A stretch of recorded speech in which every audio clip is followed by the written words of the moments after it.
memainkan sentimen perkauman. Ya, dia nak mainkan sentimen perkauman, nak dapat mileage politik, nak menunjukkan dia jago pada kaum dia dan sebagainya kan. Walhal kalau dia faham keadaan sebenarnya, dia tak akan bangkitkan perkara ini, isu-isu sebegini. Dan satu lagi saya nak sebutkan, alasan dia lah antara kononnya ramai pelajar bukan Cina di SJKC kononnya kan.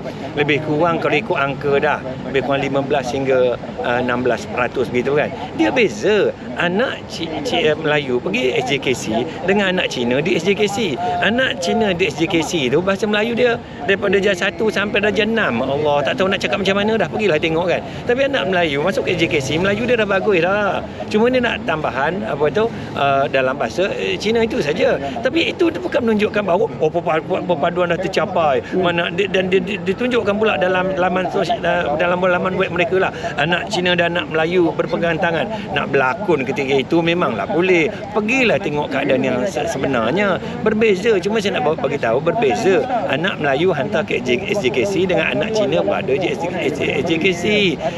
Tengok segi tahap bahasa Melayu pun dah cukup dah.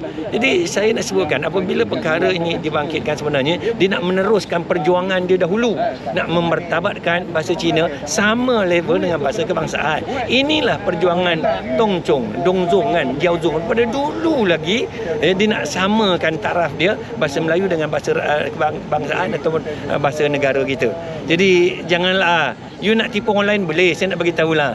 Tapi jangan nak tipu Cina ni. Jadi yang tadi tu Prof refer kepada YB Teresa Kok lah. Saya tak kira lah siapa-siapa yang membangkitkan perkara ni, dia akan tahu, dia akan terasa. Bukan saja dia, semua yang membangkitkan perkara ni lah. Kita boleh tengok, dia tengok satu persatu kan. Siapa yang bangkitkan perkara ni, siapa yang menyokong dan bercakap perkara yang sama. Sama aja pemikiran dengan dia. Inikah yang kita nak harapkan? Ya, kita nak membina sebuah negara bangsa kan.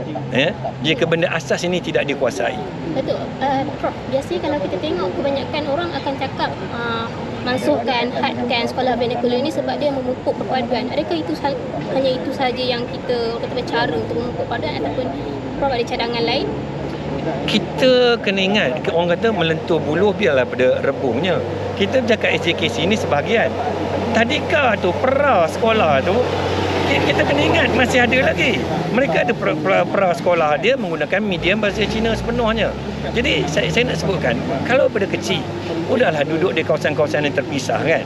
Daripada kecil kemudian masuk tadika, masuk sekolah rendah. Jadi di mana dia nak orang kata berasimilasi lah ataupun menggunakan bahasa Melayu ataupun bergaul dengan orang Melayu dan sebagainya kan. Jadi kalau dia tengok desakan mereka, tiap kali mereka bercakap mesti tambah sekolah Cina kan. Bila pula sekolah Cina nak berubah? Mendaulatkan bahasa Melayu. Ini yang kita nak kan. Saya dah bagi satu contoh lah supaya mudah difahami kan. Kerajaan Kementerian Pendidikan dia sedar perkara ni dan dia cuba berusaha untuk memperbaiki keadaannya supaya budak-budak ni boleh bahasa Melayu dengan baik. Contoh caranya tambah bahasa Melayu.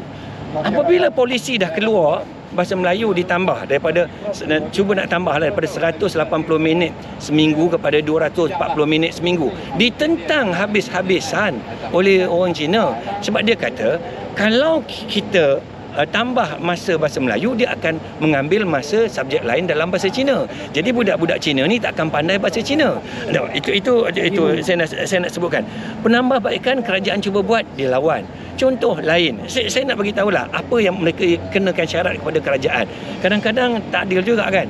Sekolah bantuan kerajaan sepenuhnya, gaji semua dibayar oleh kerajaan dan sebagian besarnya lah kan. Kalaupun bangunan bukan dan sebagainya, tanah bukan, tapi gaji dia kerajaan bayar dan sebagainya kan.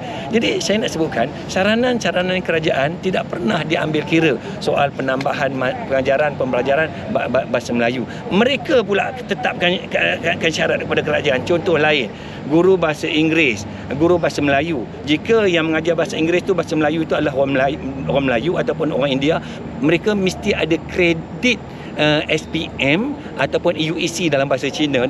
Nampak tak? Adil ataupun tidak? Maknanya guru mengajar bahasa Melayu yang bukan Cina di SJKC perlu ada kelayakan dalam bahasa Cina untuk mengajar. Kenapa? Sebab dia tak mahu bila dia mengajar bahasa Melayu nanti kan. Dia mengajar bahasa Inggeris, dia tak boleh terjemahkan dalam bahasa Cina. Balik-balik perkauman juga. Balik-balik benda-benda apa tu rasis. Sebab itu kata dia menentang, dia kata rasis, sebenarnya dia yang rasis. Saya bagi tahu sejarah yang lain pula. Dulu apabila mata pelajaran sejarah, subjek sejarah diperkenalkan, di sekolah rendah, asalnya subjek sejarah ini mesti diajar dalam bahasa Melayu. Bila keluar sejarahan ini, dia juga yang menentang, ya, Persatuan Cina yang menentang supaya subjek sejarah ini diajar juga dalam bahasa Cina. Jadi saya nak sebutkan apa juga perancangan kerajaan, polisi kerajaan untuk memperbaiki supaya budak-budak ni faham bahasa Melayu, dapat bahasa Melayu dengan baik, dan semua ditentang. Sebab kalau kita bebankan dia dengan bahasa Melayu dengan masa yang banyak, dia akan mengambil subjek-subjek bahasa Cina yang lain. Jadi adilkah kita sebagai rakyat Malaysia duduk dalam sebuah negara yang ada agenda nasional dia, bahasa Melayu sebagai bahasa negara, bahasa perpaduan dan sebagainya, anak-anak kita ini dia dihadkan untuk belajar bahasa Melayu ini di sekolah rendah jenis kebangsaan Cina. Saya nak sebutkan, sekolah ini tidak pernah berubah daripada dulu sampai sekarang. Jadi, di mana kita bercakap soal perpaduan? Ini perkara yang kamu perlu fikirkan. Sebab itu, benda-benda macam ni mari kita debatkanlah. Baru kita boleh nampak yang mana hitam, yang mana putih. Saya sekali lagi, saya cabar perempuan yang bangkitkan isu ni di luar parlimen. Mari. Baik.